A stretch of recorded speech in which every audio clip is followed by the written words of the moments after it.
വെച്ചേക്കൂ.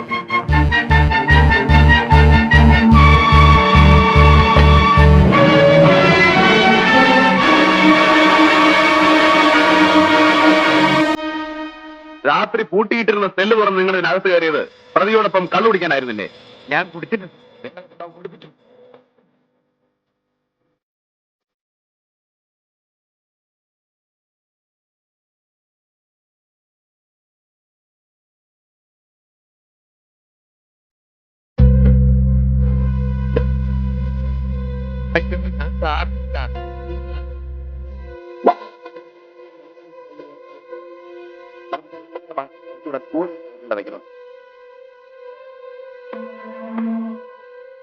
പതിവായിട്ടുള്ള സത്യം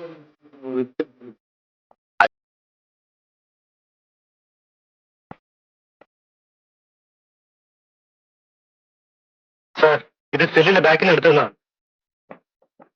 ജയിലിനകത്ത് വെച്ച് തനിക്ക് എങ്ങനെ ഈ കത്തി കിട്ടി?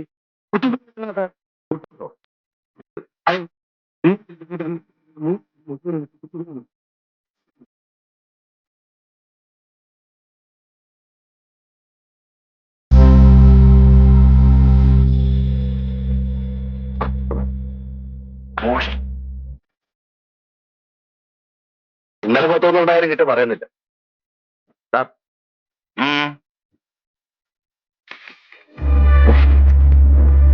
കൂട്ടത്തിൽ സത്യം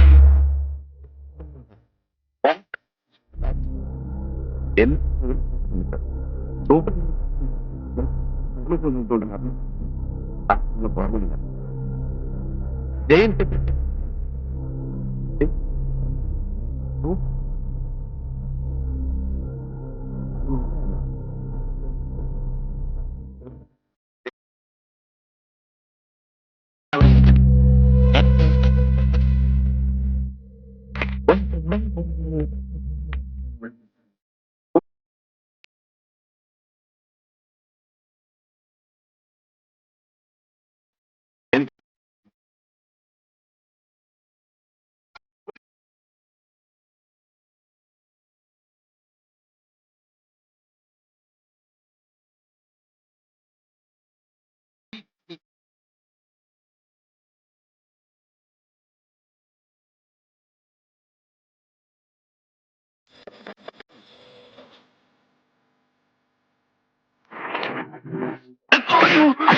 നിന്റെ പോലീസിന് മണങ്ങൾ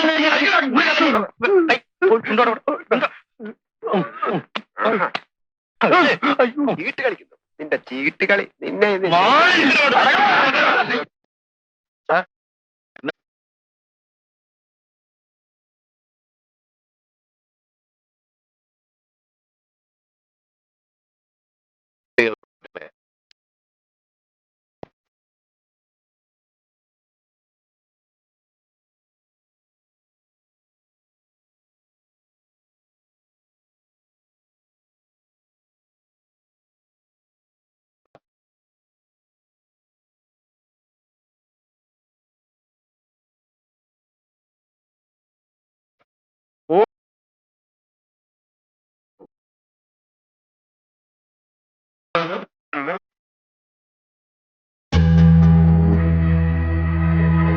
എനിക്ക് കുളിച്ച സാമ്പാർ കഴിച്ചില്ലേ?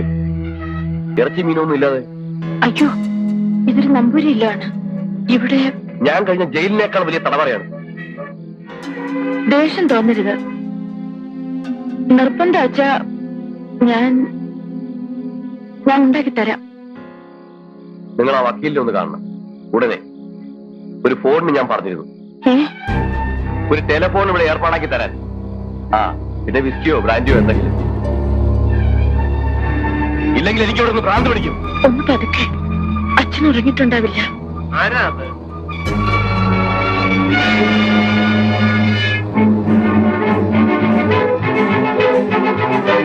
ആരാ ഇരുട്ടത്തേക്ക് മാറിയത്? പറയ്. അച്ഛാ, ഞാൻ കേട്ടു ഒരു ആണിന്റെ ശബ്ദം. അത് എന്നോട് ക്ഷമിക്കൂ അച്ഛാ. മോളെ, പ്രായം കവിഞ്ഞിട്ടും പെൺകുട തരാവാതെ നിൽക്കുന്ന നിനക്ക് ഒരു പുരുഷനുമായി ബന്ധപ്പെടാൻ മോഹം ഉണ്ടാവും. മനസ്സ് നിയന്ത്രിച്ചാലും ശരീരം കൊതിക്കും. ഇല്ല അച്ഛാ, എന്നെ തെറ്റിദ്ധരിക്കരുത്. പിന്നെന്താ ഞാൻ കണ്ടത്? ദിവസവും നേദിക്കുന്ന ഈ ശീലത്തിന്റെ മുമ്പിൽ വെച്ച് മരിച്ചുപോയ ആത്മാക്കൾ പൊറുക്കില്ല. ഞാനും അരുത്, എന്നെ ശപിക്കരുത്. ഞാനെല്ലാം പറയാം അച്ഛാ.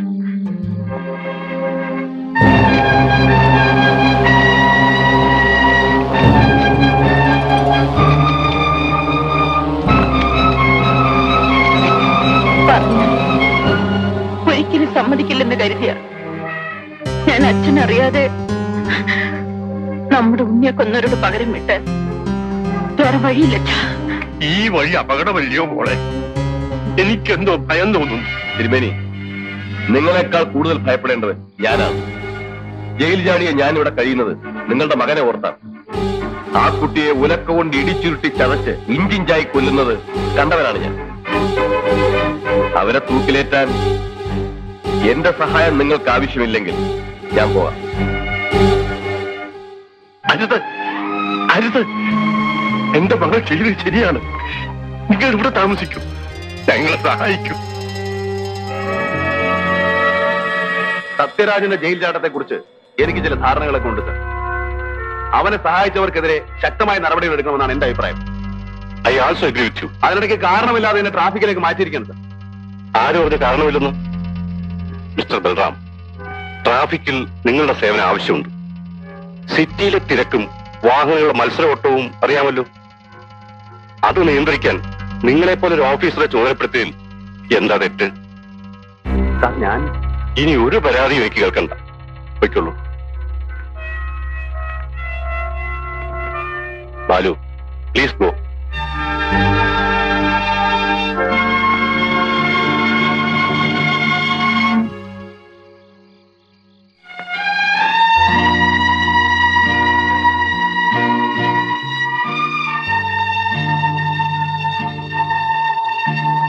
നമ്മൂര് പോണില്ലേ?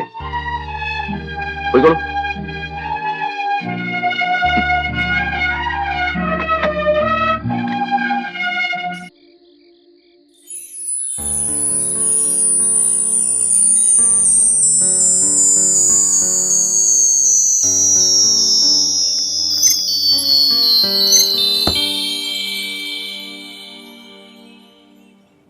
നമ്പൂരി, നമ്പൂരി, എഴുന്നേറ്റേ, എഴുന്നേറ്റ. എന്തിനവിടെ നടക്കുന്നത്? വെപ്പും തേനൊക്കെ അവിടെയല്ലേ? കടപ്പ് അവിടെ തന്നെ മതി. ആ അസുരന്റെ കൂടെ ആവായിരുന്നു. ഇന്നലെ രാത്രി വേറെ ആളും ഒന്നും അവിടെ കൂടെ കിടക്കാൻ. ആ ഞാൻ വരുന്നു. ഇയാള് തന്നെ. ഇറങ്ങി പോകുകേ.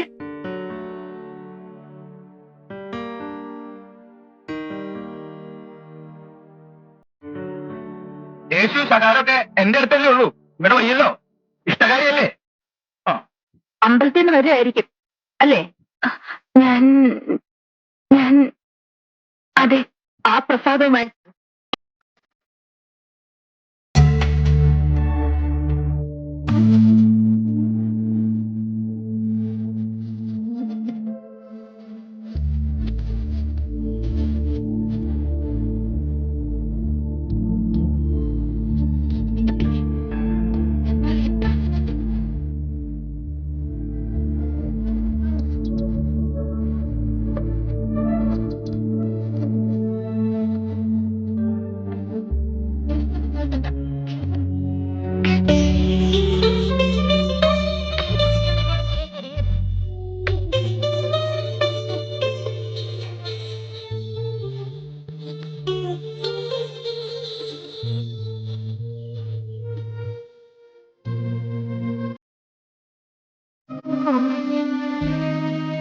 തിരുമേനിക്ക് പാലക്കാട്ടേക്ക് മാറ്റമായി നിങ്ങൾ എല്ലാവരും പോയി.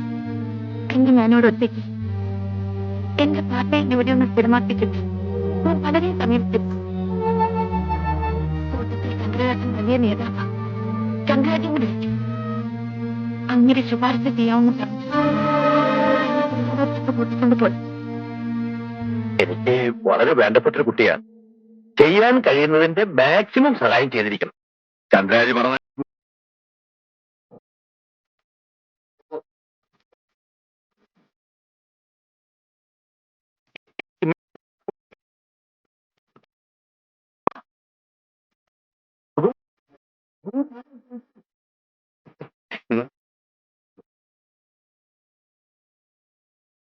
സർട്ടിഫിക്കറ്റ് എല്ലാം ഫയലിലുണ്ട്. താല്പര്യമുള്ള പല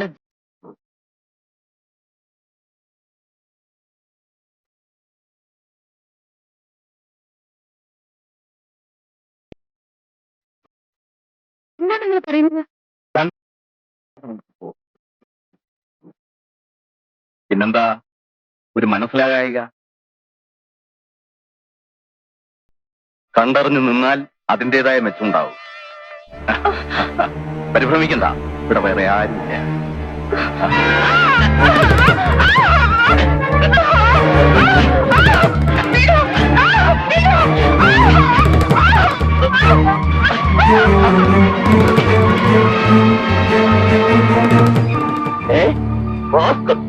അത്രയ്ക്കായോ? അവനെ വെറുതെ വിടില്ല. ആ തെമ്മാടി പോലീസിൽ ഏൽപ്പിക്കണം സാർ. ഞാൻ പോലീസ് ഐ വിളിക്കട്ടെ.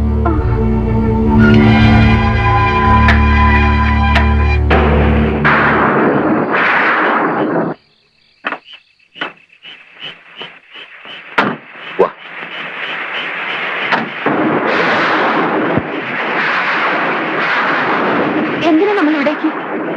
ഐ കണ്ടേ.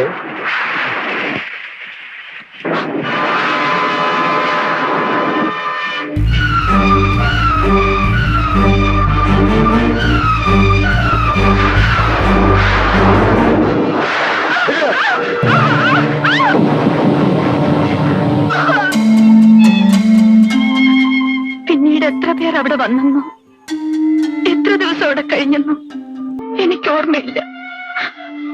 അതിനിടയ്ക്കാണ് അവിടെ പോലീസ് റെയ്ഡ് ഉണ്ടായത്.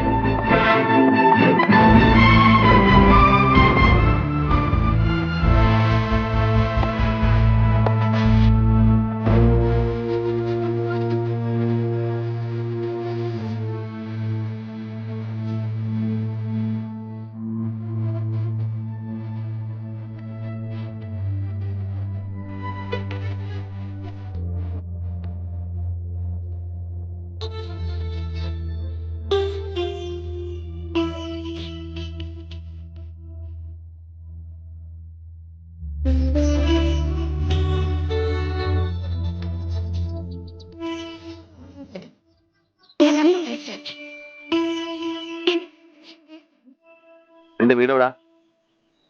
കോഴിക്കോട് അടുത്ത് മുക്കം. വണ്ടിക്കൂലി കഴിച്ച് ബാക്കി ചില്ലറ ചെലവ് കാണും. ഇനി നിന്നെ സിറ്റി വിടുമോ?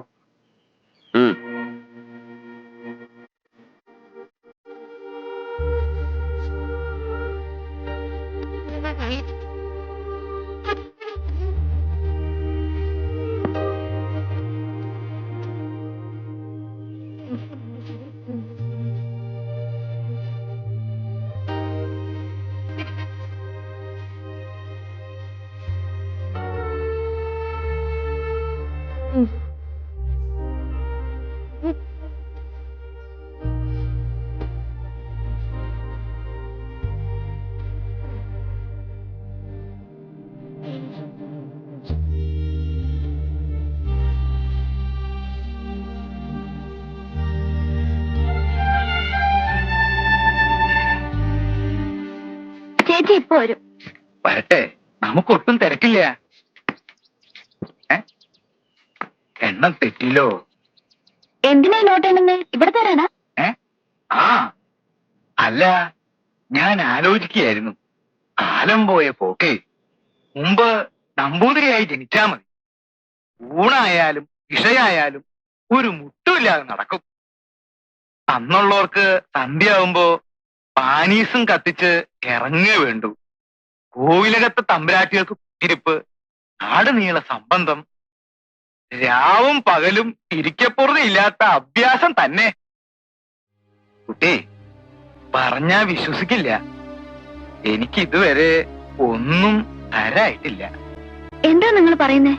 ഇവിടെ വന്ന് കുട്ടിയെ കണ്ടപ്പോ സംശയായി, ആരോടാ പറയേണ്ടത്. ഏതായാലും ഇന്ന് മൂത്ത ആളെ ഉദ്ദേശിച്ചാ വന്നത്.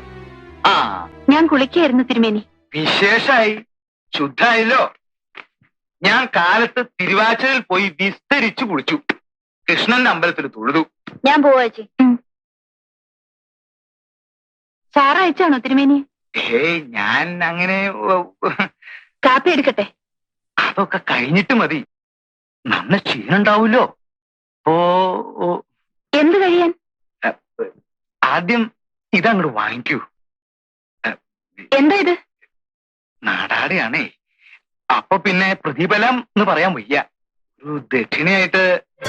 തിരുമേനി ഇനി താമസിക്കരുത്. എന്റെ ഉടല് വിറയ്ക്കണു. വിടാൻ വിടാൻ. വയസ്സ് പോരായിട്ടാണോ? എന്ന് വെച്ചാൽ ഞാൻ പിന്നെ ഇറങ്ങിപ്പോണം. ഇറങ്ങിപ്പോകാൻ. അതെന്താ അങ്ങനെ? പാവമാണ് തിരുമേനി. ആ പോലീസ് ഇൻസ്പെക്ടർ അടക്കം നാടൊട്ടു പോവാല്ലേ?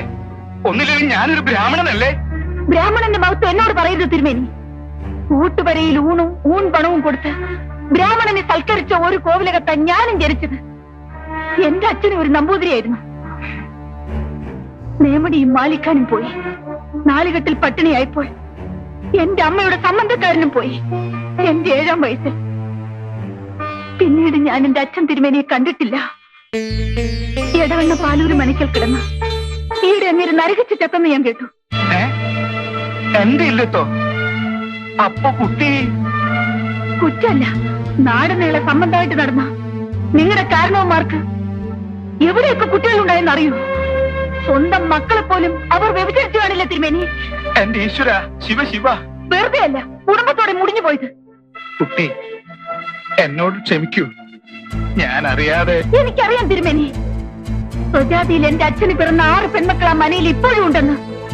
മൂത്ത് നരച്ച് പട്ടിണി കിടന്ന് നരകിക്കുന്ന അവർക്കൊണ്ടേ കൊടുക്കും ഈ കാശ്.